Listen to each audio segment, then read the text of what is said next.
Buenos días, queridos amigos, ya hemos llegado a la mitad de esta semana. Hoy es miércoles 15 de abril. Emocionados, felices, muy contentos de saber que el Señor ha bendecido nuestro estudio y que hasta este momento Él nos ha guiado. Muy bien, con ustedes Stephanie Franco Y Eric Colón. Bienvenidos a la lección.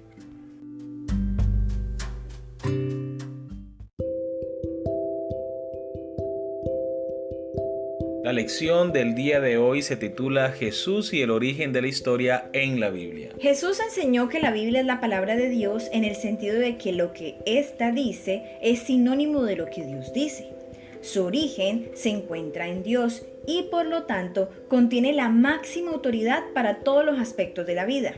Dios obró a lo largo de la historia para revelar su voluntad a la humanidad a través de la Biblia. Por ejemplo, en Mateo capítulo 19, versículos 4 y 5, Jesús menciona una referencia escrita por Moisés. Pero Jesús toma este pasaje y dice, el que los hizo al principio, dijo, por esto el hombre dejará padre y madre, en vez de decir, la escritura dice. Jesús dice, el que los hizo al principio, dijo, atribuyendo a la palabra del Creador lo que escribió el narrador del Génesis. De hecho, Jesús considera que Dios es el autor de esta declaración, aunque la haya escrito Moisés. Seguimos con la pregunta de la lección para el día de hoy. ¿Cómo concebía Jesús a los personajes y los acontecimientos históricos de la Biblia? Lee los siguientes pasajes. Mateo capítulo 12, versículos 3 y 4. Pero él les dijo, ¿no habéis leído lo que hizo David cuando él y los que con él estaban tuvieron hambre?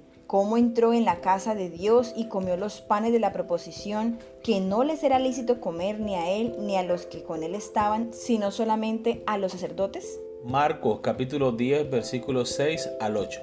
Pero al principio de la creación, varón y hembra los hizo Dios. Por esto dejará el hombre a su padre y a su madre, y se unirá a su mujer, y los dos serán una sola carne. Así que no son ya más dos, sino uno. Lucas capítulo 4, versículos 25 al 27. Y en verdad os digo que muchas viudas había en Israel en los días de Elías, cuando el cielo fue cerrado por 3 años y 6 meses, y hubo una gran hambre en toda la tierra. Pero a ninguna de ellas fue enviado Elías, sino a una mujer viuda en Sarepta de Sidón. Y muchos leprosos había en Israel en tiempo del profeta Eliseo, pero ninguno de ellos fue limpiado sino Naamán el sirio. Lucas capítulo 11, versículo 51. Desde la sangre de Abel hasta la sangre de Zacarías, que murió entre el altar y el templo, sí, os digo que será demandada de esta generación. Mateo 24, versículo 38.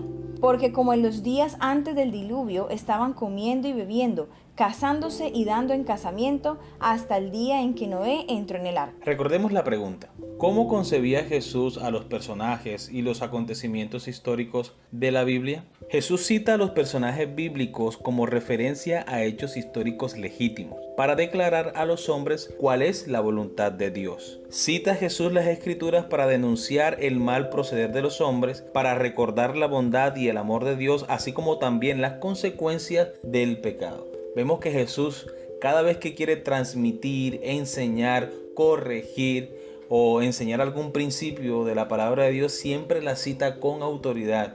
Siempre cita la Biblia autenticando los acontecimientos que están relatados en ella y dándole validez a cada uno de los personajes que se encuentran allí, como en el caso de David, como en la historia del diluvio y otros eventos más. Jesús sistemáticamente considera a las personas, los lugares y los hechos del Antiguo Testamento como verdades históricas. Se refiere a Génesis 1 y 2, a Abel en Génesis 4, a David comiéndose el pan de la proposición y a Eliseo, entre otras figuras históricas. Habla repetidas veces de los sufrimientos de los profetas de la antigüedad. En un mensaje de advertencia, Jesús también describe los días de Noé. Estaban comiendo y bebiendo, casándose y dando en casamiento hasta el día en que Noé entró en el arca. Y no entendieron hasta que vino el diluvio y se los llevó a todos. Así será también la venida del Hijo del Hombre. Mateo 24, versículos 38 y 39. Todo indica que Jesús se estaba refiriendo a este acto poderoso del juicio de Dios como un hecho histórico. Muy bien, y ya casi llegando al final de la lección, vamos con la última pregunta. Debido a que Jesús mismo menciona a estos personajes históricos como reales, ¿qué nos dice sobre el poder de los engaños de Satanás,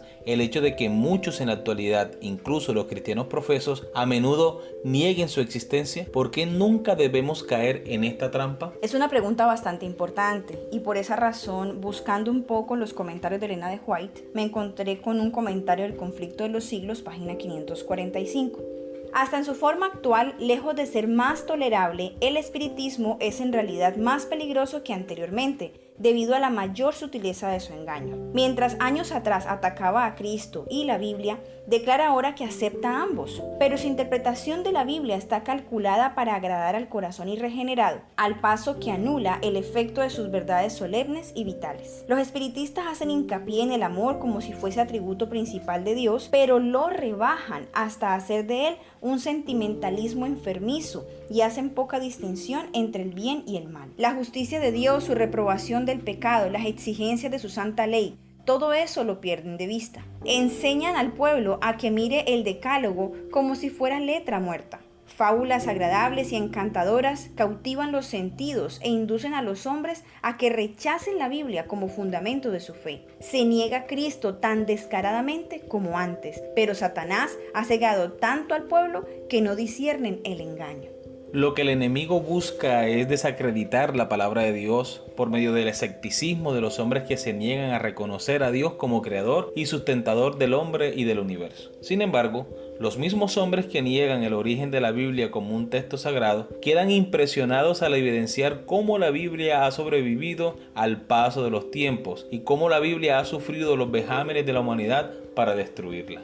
Sin embargo, permanece hasta hoy la palabra de Dios como un símbolo, un testimonio vivo del amor de Dios.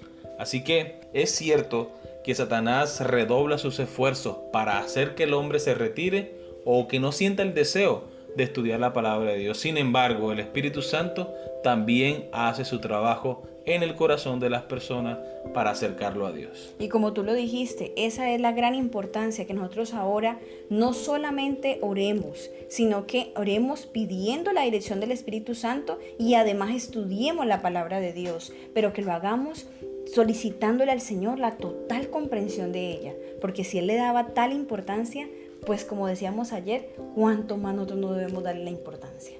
Es posible que nosotros estemos viviendo los últimos días de la humanidad. El tiempo de gracia es ahora y parece que nosotros no estamos tomando las decisiones correctas. Es importante que nosotros realmente dediquemos tiempo al estudio de la palabra de Dios.